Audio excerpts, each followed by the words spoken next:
On the 3rd of September 1939, a proclamation was issued by the Governor-General proclaiming the existence of a state of war between Australia and Germany. At the outbreak of the Second World War, the Australian Army comprised a permanent military force and a citizens' military force, which was commonly referred to as the militia. Neither of these two forces were permitted to be sent beyond the limits of Australian territory. The permanent military forces in September 1939 had a strength of approximately 3,000. The Inspector General of the Australian Military Forces had previously recommended to the government the need to increase the size of the permanent military forces. However, on the 2nd of August 1939, the Prime Minister, Robert Menzies, reaffirmed his government's commitment to a military force based on citizen service. The permanent military force was to be the provider of professional input to technical and fixed defence units and as an expansion base of staff and administrative officers and instructors. A recruitment drive saw the strength of the militia increase from 42,000 in 1938 to 80,000 at the outbreak of the war. This force was substantially armed with the weapons of the 1st AIF. Most signals and engineer equipment was obsolete as well as scarce. There were few modern anti-aircraft and anti-tank guns, and the few tanks that were available were old ones that were used for training. In anticipation of the war, the militia training times were extended with additional instructors being provided, whilst additional training equipment and facilities were slowly becoming more available. So in short, at the outbreak of war, Australia had a small professional army which was to provide the nucleus for expansion. Of the militia strength of 80,000, only half had a year or more experience. Following Australia's official entry into the war, the Prime Minister announced on the 15th of September 1939 that a volunteer force of approximately 20,000 men would be created for service either at home or abroad as circumstances may permit. This force was later to become the 6th Division of the 2nd Australian Imperial Force. The creation of this expeditionary force also saw the birth of the two-army system. There was the Australian Military Forces, which was comprised primarily of the permanent military forces and the militia, who were to serve within Australian territory, and there was the 2nd AIF, who were to serve either at home or abroad. The responsibility for training for war of the militia and the 2nd AIF fell heavily on the members of the permanent military force. Individuals such as Major-General Timothy Cape. General Cape graduated from the Royal Military College Duntroon in December 1937 to the Royal Australian Artillery. Between 1938 and 1940, he held regimental postings with the Heavy Brigade in Sydney, and he helped to establish the 13th Heavy Battery in defence of Port Moresby. In 1941, he was appointed as the Senior Instructor of the Anti-Tank Wing of the School of Artillery at Puckapunyal. In 1942, he saw his first active service action as the Brigade Major of Sparrow Force on Timor. After Timor, he saw service as a Grade 1 Staff Officer in New Guinea and Morotai. At the conclusion of the war, he saw service as part of the Commonwealth Occupation Forces in Japan. And in the early 1950s, he was the Australian instructor at Camberley in the United Kingdom. He was later to become the Commandant of the Officer Cadet School Portsea and the Commandant of the Army Staff College Queenscliff. From 1965 to 1968, he was the General Officer commanding Northern Command. Major-General Cape was appointed Master-General of the Ordnance in 1968. He retired from the Army in 1972. General Cape, welcome. Sir, would you please explain your involvement with the deployment of the 13th Heavy Battery to Port Moresby in 1939? Yes, I think the first thing to say is that, of course, I was a very junior and very uninformed officer. I'd had a year after graduation at the Heavy Brigade in Sydney, and I was simply rung up by the adjutant, then adjutant, Major Paul Chalmers, to say that he was forming a battery to go to Port Moresby. He had establishment for one subaltern, and I was it.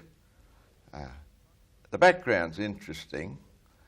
There was a conference in Suva early in 1938 concerning the deployment of the British fleet in the Pacific and what was required, including oil fuel installations. In fact, there was a demonstration or a representation of the population of Port Moresby, the European population, in May, concerned about their defences. And the Prime Minister made an announcement, I think, in November or early December of 38. A reconnaissance party consisting of Major Chalmers and Captain Travers, who is an engineer, both Staff Corps officers, went off to Port Moresby in December or January, did a reconnaissance, an establishment was issued, 39 sails, 2 officers, 1 warrant officer, sergeants and bombardiers, and we shipped out of Sydney from memory in March, started putting the battery in. I think the first lesson that comes from that is that in a small army, which was very competent and very professional in the individuals in it, the whole of that operation, once the government decision had been taken, as far as I can remember, seemed to be engineered by majors and lieutenant colonels once the all clear had been given. And if you think of the timing, form the battery, collect equipment, 6-inch Mark 11 guns, collect all the necessary stores, find out where we were going to live when we got to Port Moresby, put them all in a civvy ship and move them up there in about 3 months. That, to me, in memory, was the most impressive thing. Second one, I think, was that of course, the quality of the soldiers we had. For goodness sake, there was hardly the size of a pie picket, the Australian regular army at that stage, but the quality of the other ranks in the heavy brigades, who were the only regular units as such, was very high. They were all very well trained. They all had a wide sort of approach to their jobs, and it all seemed very simple. I think we were all bachelors, except the CO, who subsequently got a house, and his wife and 2 little children came to Moresby. But the speed of the deployment, the apparent ease to me as a very junior officer with which it was organised, I have no doubt that Major Chalmers and some of the senior officers at Army Headquarters had their worries, but I didn't see them. The fact that we got together, we simply got on with the job. I always remember one of the things that stunned the locals, there were only 600 Europeans in Port Moresby at this stage, was when the MacDooey drew up alongside, and they'd, down the years, always seen native labour unloading ships. Our chaps busied around and we unloaded our own equipment. We weren't going to let any local Papuans muck about with our precious guns. That came as a great shock to the community. So I think the answer to your question is my involvement was very limited as a young officer, but the memories I have and the lessons that were learnt related to deployment and the quality of training and the ability to get on with the job. Sir, after Port Moresby, you were allocated as the first chief instructor of the anti-tank wing at the School of Artillery at Puckapunyal. What difficulties did you face with the implementation of your training at Puckapunyal? Well now, difficulties is an interesting word. In 1941, because I suppose what we ran into were difficulties, but they were expected. I was simply told as a captain that I would be promoted major and I was to start the anti-tank wing of the School of Artillery. I was provided with this enlightening information by the Director of Military Training. Oh, I said, so where is it? Oh, he said, that isn't fixed yet, but there's a block of huts being built at Puckapunyal, and you'll get one of those blocks. And I said, but what about the staff? He said, there's no staff. You've got to arrange that. We'll arrange that. He said, well, what I have got is a car and a driver for you. A splendid old fellow called Bombardier Howes, He was a World War I soldier, and he had an old Ford, and that's how the school started. So obviously there were difficulties. I went up to Puckapunyal, and we were allotted this block of 40 by 60 standard army huts. Two Duntroon graduates, now recently retired, General Henderson and Brigadier Crompton, came to me straight from the 1940 graduating class. The adjutant, retired as Lieutenant Colonel Forshue, had been a gun sergeant in 13th Battery. This is a measure of the quality of the regular soldiers before the war, and a jolly good adjutant he was. We had 4 2-pounder anti-tank guns. I think it was a regiment's worth was to be shipped out here, but the ship went down and most of them went to the bottom of the sea. But these 4 guns, 2-pounders, 2 AIF anti-tank regiments had been trained on them. So we got them, we put them into the tin shed that we called a gun park, and if you coughed too loudly they all fell to bits because 2 AIF regiments had stripped and assembled them as part of their training. However, that wasn't no major problem. The other problem was, of course, that I'd never seen an anti-tank gun, nor had any of my staff. So you may say, where did we get our knowledge? Well, we got it from reading and from the British Army training manuals, which we built on, and the fact that we were all thoroughly trained young regular officers with a good 2 or 3 years of tactics at Duntroon, experience out in the area. It was a relatively simple class to deploy a brigade on the ground and put an anti-tank defence amongst it in exercises. So I think the 2 things that come out of that are, firstly, there was no long pre-establishment procedures. It was all done on the run. This is typical of war. Secondly, that the essential professional background that we all had, all regular officers,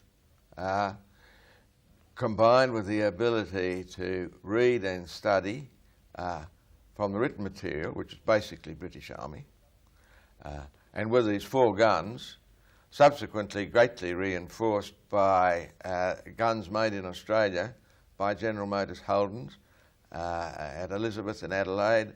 And I remember, as the CI of the school, I was required to go over there and talk to the chaps making the guns and talk to the management and generally, give them a bit of impetus. But the answer to your question, what were the problems? Well, there were the problems, but I think it's all covered by those 2 things. Good basic professional training and this essential drive of speed of war. You can't muck about under those conditions. I'd be guessing, but I would think I was given that appointment probably in November, and I would think our first course probably came in late January or early February. So when the second AIF was formed, the PMF officers were generally kept in Australia and not permitted to go abroad. At the outbreak of war, you were a PMF officer. How did you feel about this restriction on your service? Words fail me. I wouldn't like to tell you exactly how I felt. Well, let's face it, one of bitter disappointment, one of a feeling that, goodness me, this is what I'd gone to Duntroon for, I was going to miss out on this war. I might say by 1945 I had none of those worries. It was a most disturbing period. In hindsight, of course, it had to be that way. I, of course, was in Port Moresby with 13th Battery when the war started in September 1939. I immediately applied with great forcefulness for transfer to this separate army, this Australian Imperial Force. And I got a letter back from Army Headquarters addressed to me by Colonel Jackson, who was then the Director of Personal Services, who was the father of the BSM in my class at Duntroon. We were all a very small family group. There were only under 200 regular officers at this time. And it was virtually patting me on the head and saying, don't be a naughty boy. You'll be allotted when you're ready, when the Army's ready for you, and you get on with what job you've been given now. In hindsight, I realised that was the only way it could be. Mark you, years later, in fact after I retired, I found a copy of the letter I'd written from Port Moresby. And if I'd have been Adjutant General at that time, I'd have ensured that Lieutenant Cape was court-martialed for an outrageous statement of almost ill discipline. However, that's beside the point. When it did happen, of course, it happened very quickly, because I was out on the range at Puckapunyal in February 1942. A dispatch rider came out and said, there's a message that you ought to go to the AIF personnel depot at Caulfield Racecourse this afternoon. So that really shook me up. I went back, got into the car, was driven down my dear old house, enlisted in the AIF, appointed Brigade Major of 23rd Brigade.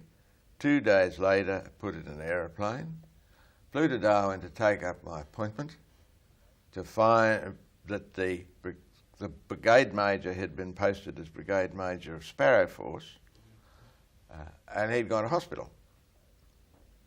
So they said, oh, well, you'll go to Sparrow Force now.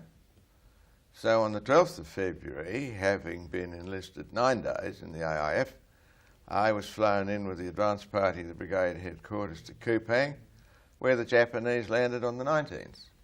So it was a fairly quick, once it happened. But the answer to your question is, yes, I think the small number of regular officers, the great majority of young fellas who were in Australia, found themselves as adjutant of AIF battalions, of field regiments, and went off to the Middle East.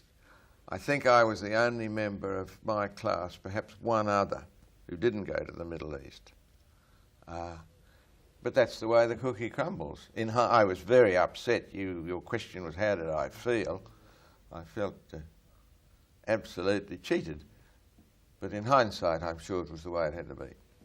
So as Brigade Major of Sparrow Force, what were your impressions of the adequacy of soldier training and your own preparedness for first contact in Timor?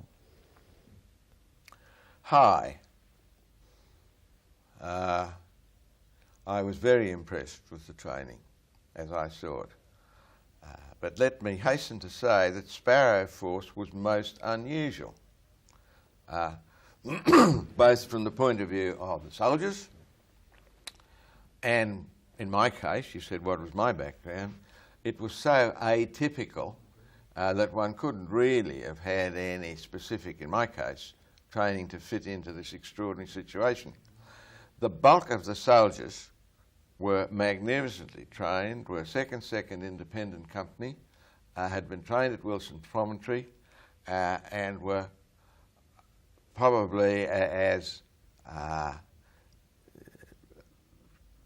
highly trained as almost any unit in the AIF. There was, of course, no battle experience until that started, but very high training. That was the independent company. Now, the rest of the force, some 170, were the, if you could use the phrase, the remnants of the Kupang part of Sparrow Force, which was basically 2nd 40th Battalion, plus all the odds and ends, included the sick and wounded, because paratroops were dropped between the main area of deployment of the battalion and the sort of little base area, which is at a place called Penfui up in the hills, and it was only the people who were there and one platoon of the battalion who got through, because the paratroops were dropped between the battalion and Penfui, that were not taken prisoner. Now, we were a brigade headquarters advanced, a brigadier, myself as a brigade major, staff captain, signal officer, and a few batmen and a sergeant clerk. So we had nothing to command. And with great dignity, the brigadier said to the CO of the battalion, well, my force isn't here because the additional 2 major units that were coming to Timor were bombed on the way from Darwin and the convoy was turned back. So we had nothing to command. And the brigadier very wisely said to the CO, well now, you're running this show, you've done the deployment, it's only your battalion here, what can I and my staff do for you? And Colonel Leggett said, well, I'd like you to go up to Penfui because this is vastly different to what we expected, because they were deployed really for the protection of the airfield from raids, whereas a force the equivalent size of a division was landed against them. So we went up to Penfui, and 170 odd individuals, I would think representing about 8 or 10 different corps, because there were the medical fellows, the dentist was up there, the Ordnance detachment was there were some gunners there, coast gunners, there was a few infantry, there were some signals. This polyglot mob, many of whom were pretty sick,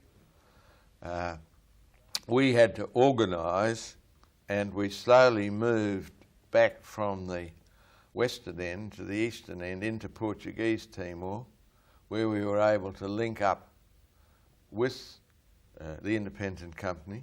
The brigadier then took over all command, and I was his staff officer.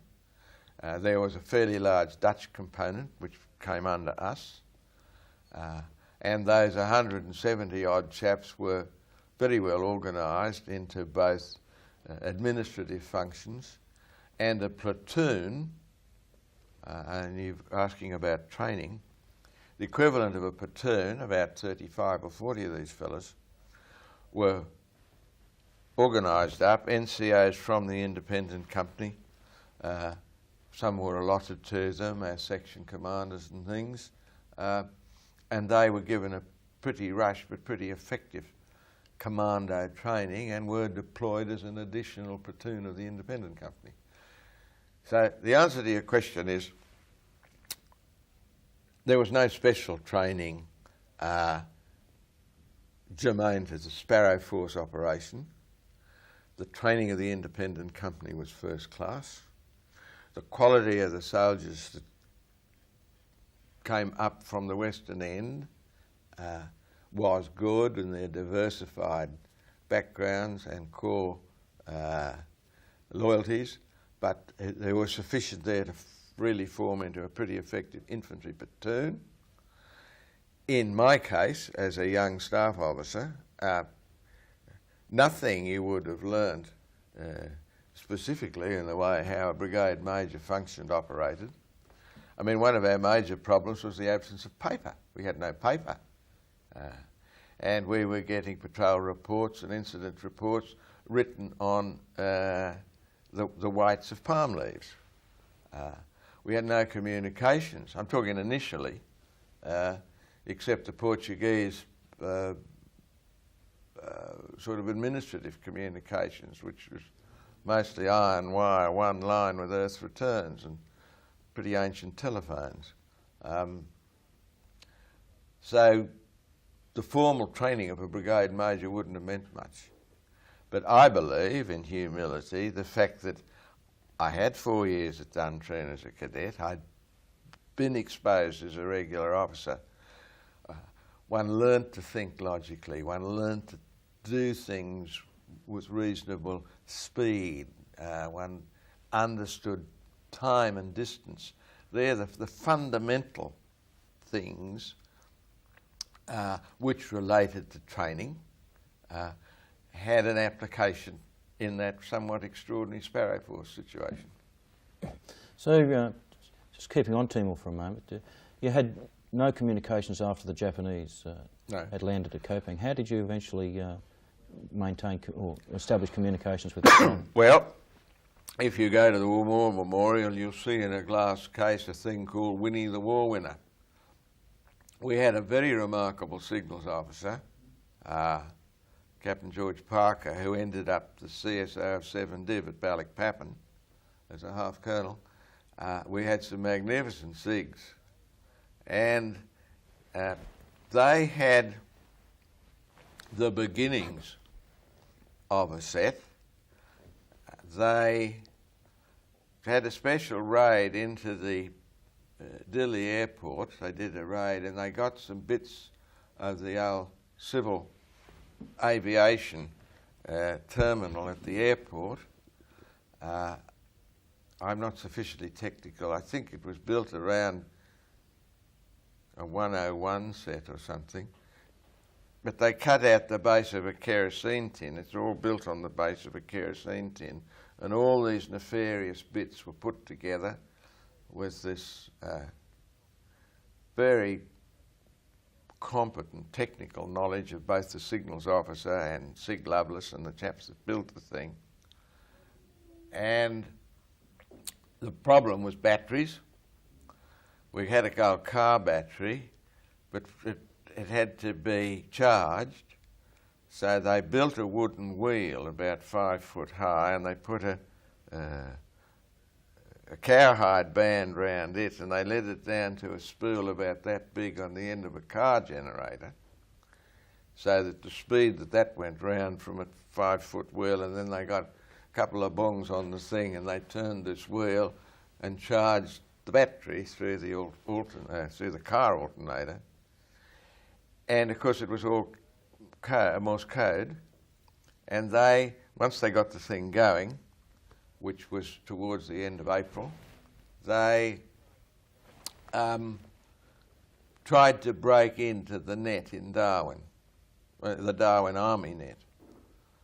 And this very weak signal kept on appearing, and at last, in fact, it was subsequently Brigadier Honeysett, who was my deputy as DMGO, and I didn't discover this till 1970. He was the young signals officer on duty in Darwin, and he said there's something funny here, and he shut down all the other nets and tried to work back to this strange code. They thought it was the Japs, and they established the identity of Air Force by asking the Christian names of chaps' wives, I remember one of them was where Captain Parker lived, his home address. And so they established, because the SIGs had been serving with the SIGs in Darwin, they established that we were authentic. That was on Anzac Day. We were out of touch from the landing was on the 20th of February to Anzac Day. And of course, once we got through, then we had our first drop. So we got one thing we were after was battery acid. And they dropped these big stone jars, and we put them on Timor ponies and trekked them into the hills, and then the SIGs opened them and they found they were distilled water and not battery acid at all. That was a bit disconcerting initially. And then, well, since you're leading me on, later then in May, we got surface contact, and the Kuru, which was a patrol boat, used to come in after dark, and we got the wounded out first. So the answer to your question is that we really had 2 months on our own. Yeah. So just going back a little bit earlier, when you're on Timor, you had to move from one end of the island, from the Coping Island end of the island up to Dili. That's quite some distance. How did you manage to do that? We had a few trucks, and it was very much a tactical move. We would see Japanese, once they'd rounded up the battalion, started to move from west to east. Up the island had really a backbone of a main road, which led from Kupang up to Adambar, which was the main Dutch centre and the eastern part of Dutch Timor, Netherlands Timor, and their little port. So the answer to your question is some movement by foot, but mostly in trucks, mostly short steps. We stayed in Penfui for a bit. No, we didn't. When we started to move the hospital, we moved back, I suppose, I'd be guessing, 40 miles. Mina River, I think it was. There was a big bridge. It was a good obstacle. And we deployed it there.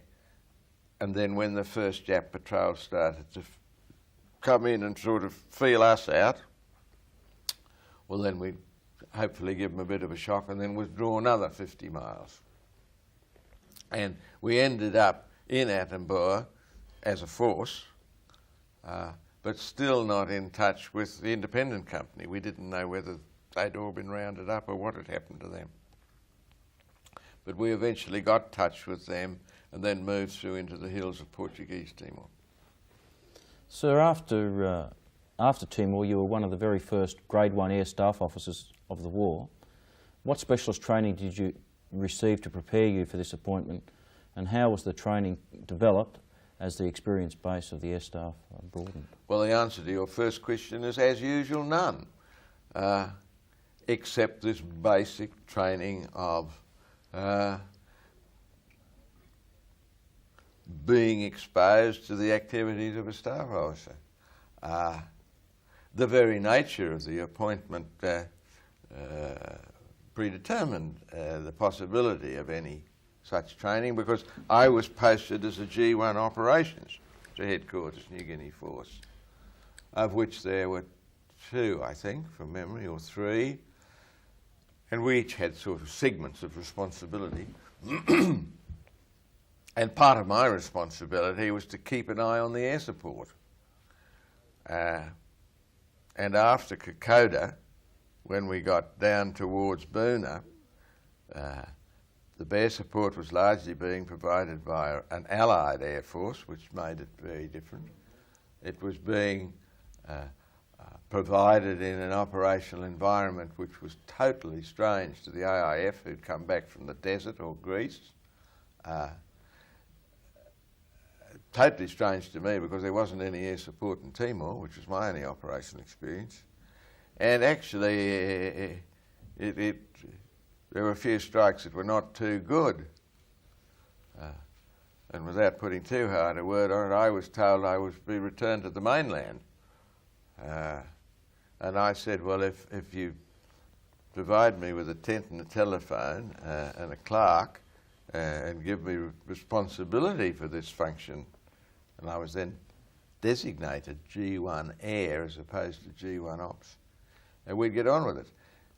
And it was that developed the procedures which were peculiar to A, the Southwest Pacific, B, the tropical environment, C, the fact that the support was coming from largely an Allied Air Force, from airfields well away from the scene of operations, and D, provided the staff contact for the development of the air liaison groups that functioned then right through the war with the squadrons of both the RAAF and the US Air Force, 5th US Air Force. So it was a development. It is typical of war. You learn as you go. Now, as we learnt, then picked fellas, because perhaps they were operationally tired, had a pretty rough spin, or were peculiarly competent or exposed to their experience in a particular field, would be posted back to the School of Army Cooperation, as it was called, which was in Canberra at RAAF Fairbairn. And so their experience of knowledge would be passed on through the courses at the school. That's how the procedure was developed, and of course, as a result, a whole series of sort of operation instructions were written on how the liaison should be carried out, how forward air support party should operate and that sort of thing. You develop these things in a fairly fast-moving war as you go. Bearing in mind we were building, it's not, one mustn't assume we'd carried away too much. There was a very significant equivalent type organisation in the British Army. They used to call them Air Liaison Intelligence Sections, and they were very much related to reconnaissance and the collection of intelligence. There were G3 airs on the operational staff of divisions and headquarters in the Middle East, but it was a totally different proposition when you got into a tropical environment, and that's why we built on that. Colonel Binney, who commanded the AL group at one stage, had been an air intelligence liaison officer in the Middle East. I think Colonel Fleming, who commanded the AL group, was in that category. So we had that sort of experience, but we had to develop our own methodology peculiar to the type of operation we were in. And we had a lot of casualties in the process. There were a relatively large number of air liaison officers. Well, Colonel Binney himself, he went up in a Beaufort in support of 6th at Itaby towards the end, 45. We lost 2 or 3 ALOs at Balikpapan. But the answer to your question is you develop the procedures as you went, and you related them to the peculiar circumstance in which you found yourself. So at the conclusion of the war, the AIF was required by statute to disband. How was their experience retained within the Army? Well, to meet the statutory requirements of the original Defence Act, as you say, the AIF as such had to be disbanded. But the government of the day were very determined, and very properly in my view, that we should be a major part of the occupation force of Japan. And anyway, this strange philosophy of the Fathers of Federation, who thought that every Australian was a perfect soldier if you gave him a digger hat and a rifle. And also I think they thought there might have been a military takeover or something. They were very, if you read the history of the original 1903 Defence Act and look at Section 34, it went to enormous ends to ensure that there could be no regular force other than an administrative and instructional element. The Staff Corps, the Australian Instructional Corps, and the only soldiers were gunners. Coast defence was accepted because they reckon they couldn't go to a war or take over the place. A manifestation of that was when it was realised that really you had to have some sort of infantry ground defence of the fixed defences at Darwin. The Darwin Mobile Force was formed. It was raised and trained as a battalion on an infantry battalion establishment, but all the soldiers were gunners because you couldn't have a regular army other than gunners. So they were all gunners. So what happened was that immediately after the war they passed made legislative arrangements for forming an interim army while they were sorting this out. And of course subsequently the Defence Act was amended to provide for a regular army.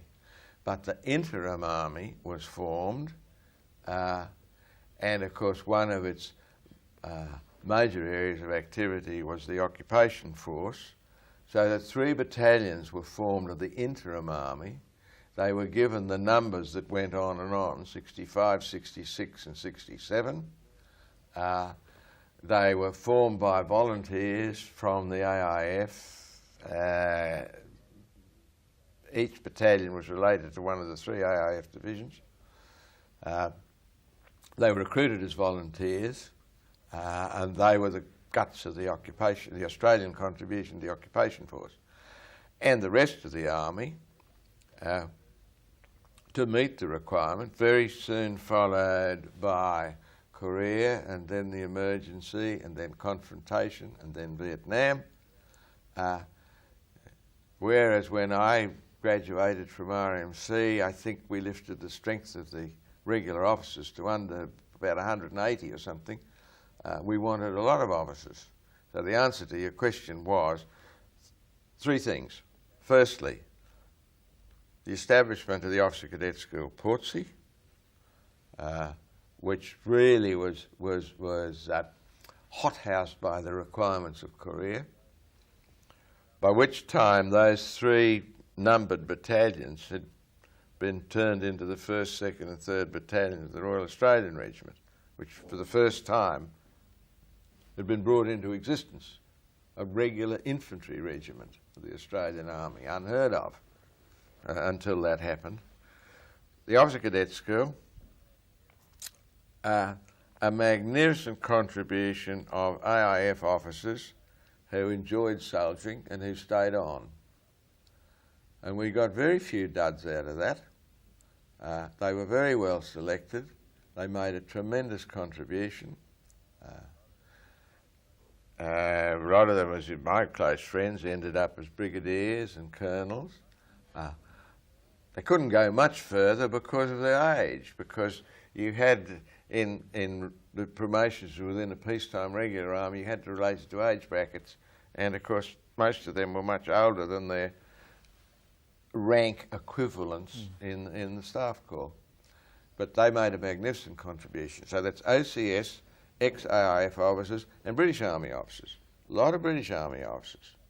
Now General Taylor ended up DCGS, GOC Southern Command. He was a British Army officer. Served with us in Japan, came down here.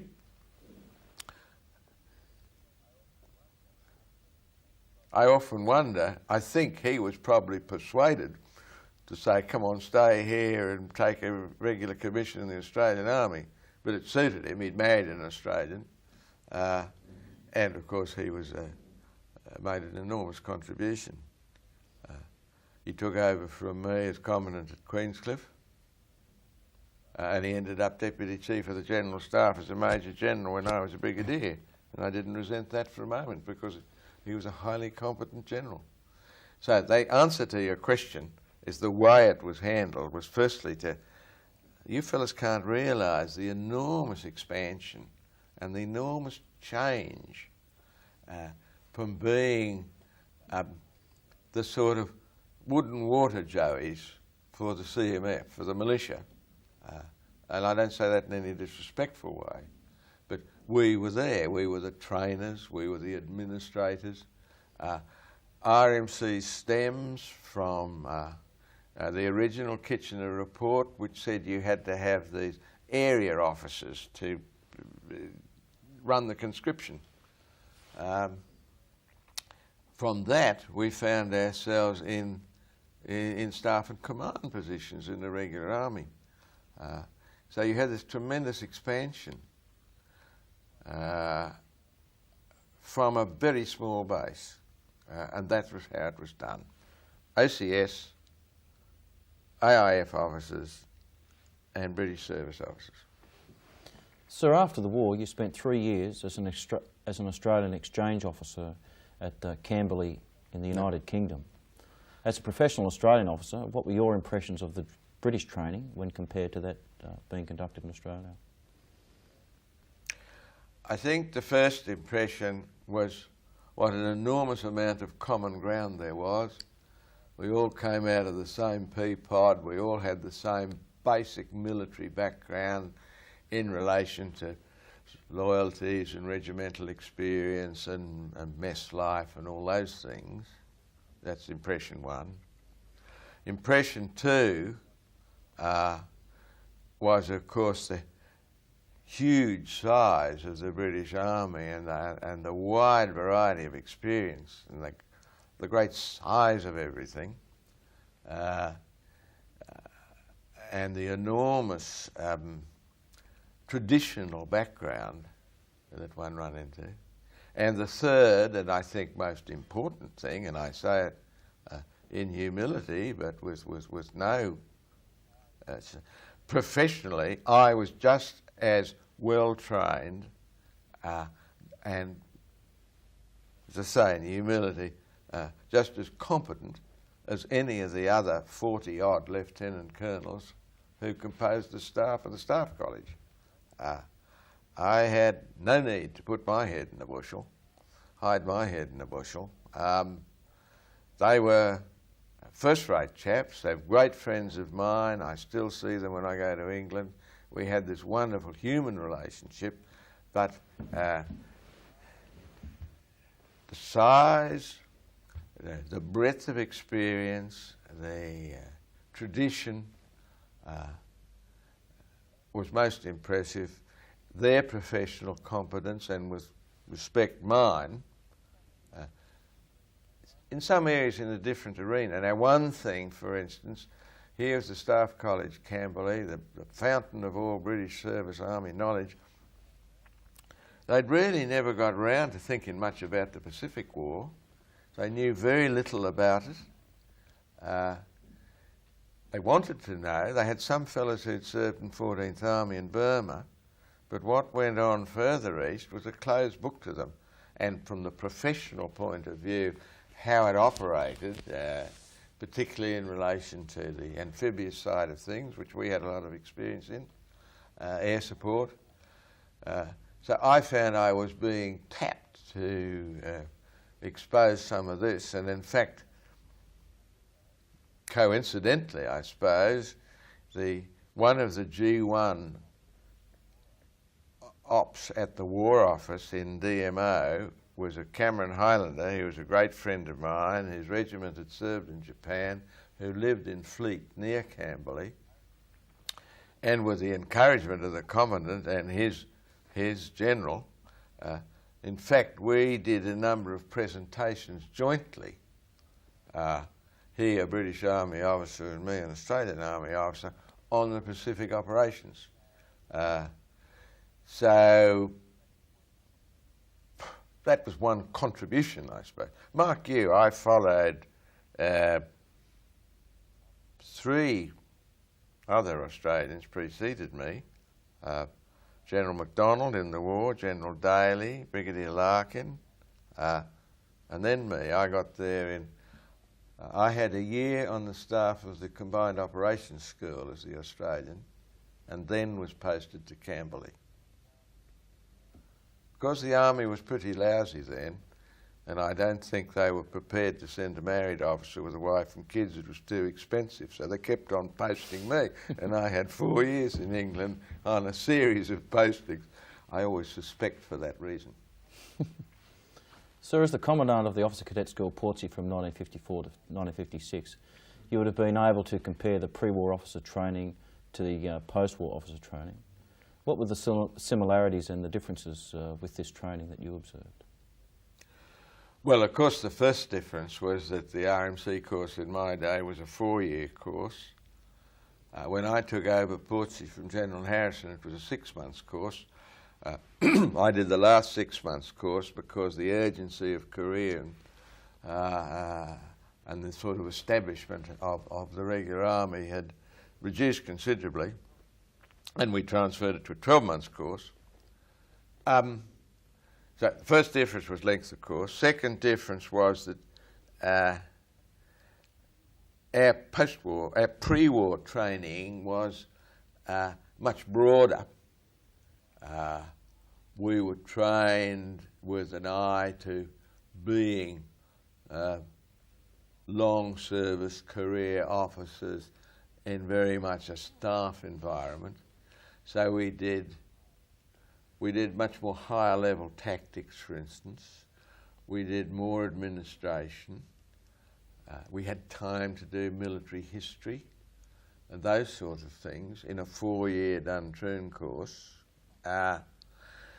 plus quite a considerable academic content. I have no university degree. Everyone looks upon us as being ignoramuses, but in fact we did do a bit in the sciences and maths and languages. Sapper officers pre-war leaving Duntroon got a year's credit when they went to Sydney University to do their civil degree, on the grounds that you'd done that much of a sort of arts course in the 4 years to give you that. So that's the first difference. Portsea was really designed to produce platoon commanders and equivalents. We were under pressure. The Army had to have these fellas pronto. And to that extent, the Portsea training was much more oriented onto the level of a junior leader. We tried to induce bits. I don't know in your time whether you had time to do a military history campaign or not, but we used to talk around that. But that's the essential difference. And the other difference was all the staff had war experience. Real war experience, recent war experience, at that level. When I went to Duntroon in 1934, it was 16 years after the war, the senior staff had war experience, but it was a long way back. And it was usually, our tactics instructor, Major Rourke, for instance, had commanded a battery, got an MC in 1918, and had worn crowns on his shoulders from then on, mark you on the pay of a subaltern when he got back here. And his substantive promotion came when we were cadets, when he first got paid as a major. In comparison to the chief instructor, he was a major, and the captain instructors, the major had been a company commander in Korea, and all the others had been platoon commanders. So it was right there. It was right there. So the answer to your question, the difference in pre-war and post-war training was firstly the length of course, secondly the narrower goal of producing a junior leader only, and thirdly the fact that the instructional staff had recent hands-on war experience. So you mentioned that you were developing a 12-month course whilst you were at the Officer Cadet School. Yeah. What direction did you receive on the development of this course? Direction. I would say it was very much a joint development between the Directorate of Military Training at Army Headquarters. Remember, there's no training command then. The DMT at Army Headquarters and his staff, and me as Commandant and my staff. But the basic concept really was to do the same thing but do it better and more thoroughly, to reduce this enormous urgency of turning out platoon commander, second lieutenants, to a slower and more measured approach and syllabus to the same aim. And amongst other things, to reduce some of the pressure. The fellows on the 6 months course barely had time to scratch themselves. One had to have a bit of more sport, a bit more weekend leave, a bit more humanity, you know. Well, as far as the civil community was over, the war had been over quite some time, and we all had to revert to the more leisurely processes of civil life. And, you know, they had to allow some of the pretty girls in Sorrento and things. The fellas could never see them. So that was part of the extension of the 12 months. But in memory, I would say, basically the goals were not greatly changed. It was simply doing the same job better. General Cape, thank you very much.